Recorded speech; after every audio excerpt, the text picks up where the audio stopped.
Tax रखे, जिस तरह से उन्होंने स्टार्टअप्स को फंड किया, ये जो हम महेश्वरी साड़ी कहते हैं, ये जो एक ग्लोबल, ये पूरी दुनिया के लिए ये एक बहुत बड़ी मिसाल बन गई। खासकर महेश्वरम और इंदौर जो है, ये बहुत बड़े कल्चरल सेंटर बन गए उस जमाने में, इंडस्ट्रियल सेंटर बन गए।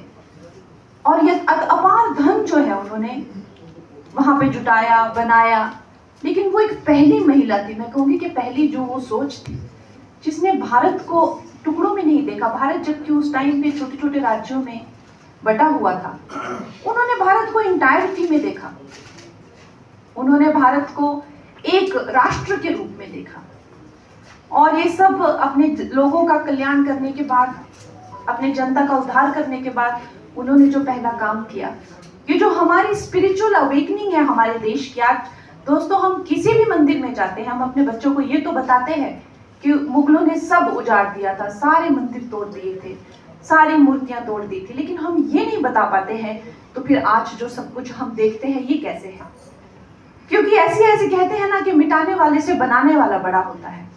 तो ऐसे महान लोगों ने यहाँ इस धरती पे जन्म लिया है, जिन्होंने जो लोग मिटाते गए वो साथ में बनाते भी गए। तो आज हम किसी भी मंदिर में जाते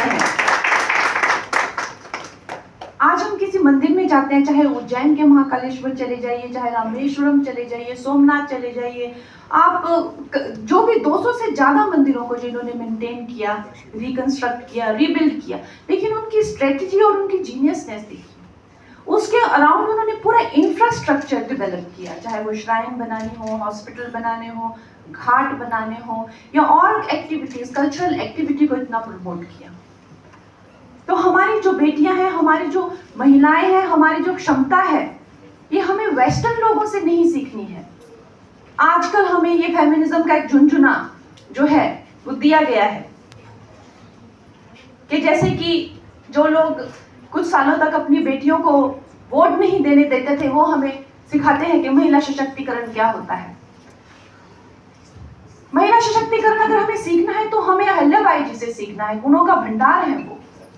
अगर एक महिला अपने हाथों में तलवार उठा सकती है तो वही महिला अपने हाथों में शिवलिंग भी धारण कर सकती है।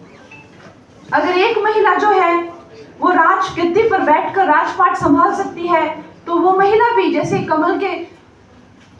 कमल पे जो एक बूंद होती है वो उसमें ना अब्सॉर्ब होती है ना उससे गिरती है, उसकी तरह रोज बिना किसी चटाई की फर्श पर सोकर जो है जीवन बिताकर एक बहुत ही सात्विक और वो एक बहुत ही पुण्य धार्मिक जीवन भी बिता सकती है। ये प्रेरणा हमारे अहिल्याबाई से मिलती है।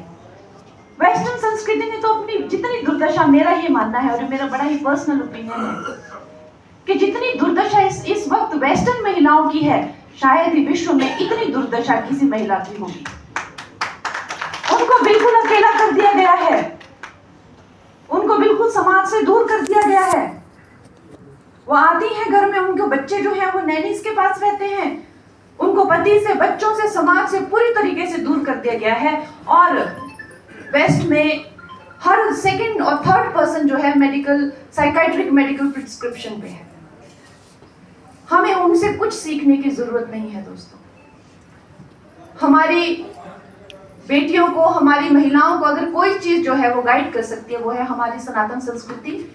और इस तरह की जो भी प्रयत्न है, प्रयास है, इस तरह के जो भी कैंपेन्स हैं, उनमें हमें बढ़ चढ़ के हिस्सा लेना है। जो किताबें लिखी जा रही हैं, जो इतिहास के पन्नों पे जो गुम गए हैं वो लोग, उनको दुनिया के सामने लाना।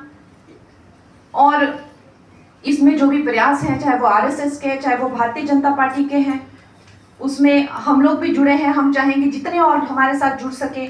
हमें अपनी संस्कृति से जुड़ कर रहना है, क्योंकि अगर ये संस्कृति नहीं रहेगी, जैसे मैंने कहा कि अगर हम एक महिला को सिर्फ इकोनॉमी के तराजू पर तोलेंगे कि कितना पैसा घर में ला रही है, तो वो समाज का कहीं कुछ नहीं हो सकता। कि एक माता का अपने घर के लिए क्या योगदान रहता है। एक माता को क्या हम कभी इस नजर से, ये हमारी भारतीय संस्कृति है।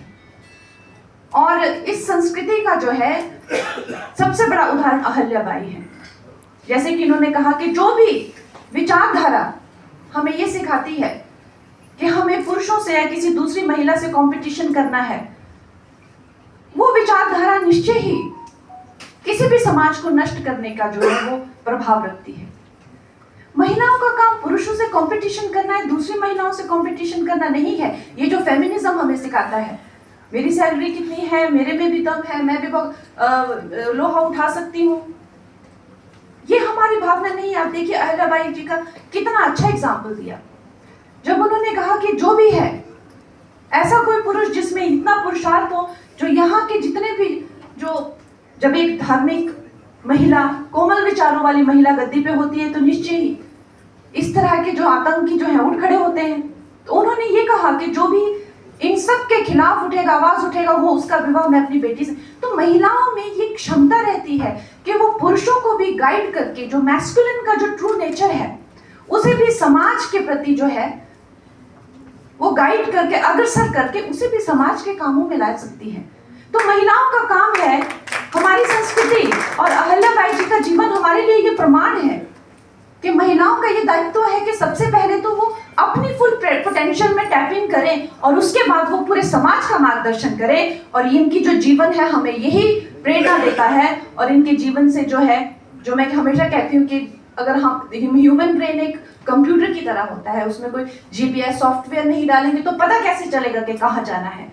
तो ये जो पुस्तकें हैं और ये जो विचारधारा है ये बहुत ही जरूरी है। और जितना हो सके इस पुस्तक के बारे में आप अवेयरनेस लाइए, अपने बच्चों को दीजिए, बांटिए, और मेरे से जो बन पड़ेगा वो मैं भी अपने उसमें करूंगी। बहुत धन्यवाद।